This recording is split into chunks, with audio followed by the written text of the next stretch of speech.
The biggest challenge actually at the moment is that we are in a region which has a declining population. This region has been a mining region, an industrial region. And in the 60s, the mines were closed. And we, as a compensation, Maastricht got a university, which has been very successful. But the other parts of the region where actually the mines didn't get much. And then within the region, Maastricht is the exception, because it manages to attract a lot of students and also university staff with a growing university. But if the university would not be there, then Maastricht would probably also be a shrinking city, because we already see in Maastricht that it is, apart from the students, it's an aging city.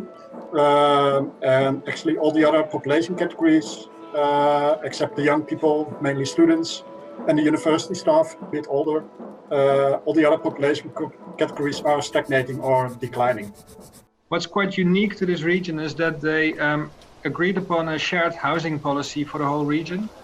And this shared housing policy can be summarized as being about more city and more rural. If I would explain this, it's about increasing the attractiveness of the high-density urban cores you can find in the region, while at the same time also cherishing the rural environments, like the typical quaint villages you have outside of the cities.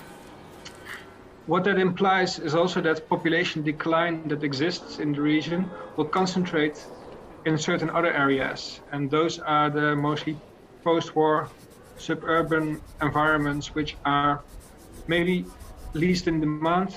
Also, the central city locations are popular among students. Rural living is popular among an aging population. And so what these 17 municipalities have agreed upon is to selectively target these post-war suburban environments where demand is already relatively low, to target these areas for population decline, which will help strengthen urban cores, cherish rural living, and might also create nicer suburban environments when you are, for example, combining it with increasing green space in those neighborhoods.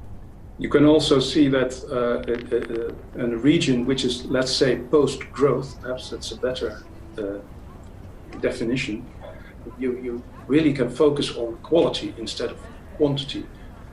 That having been said, that's difficult also because the economic driving forces are also small. But you know, it was a relief for me as a town planner to not have to build in beautiful green areas outside the city.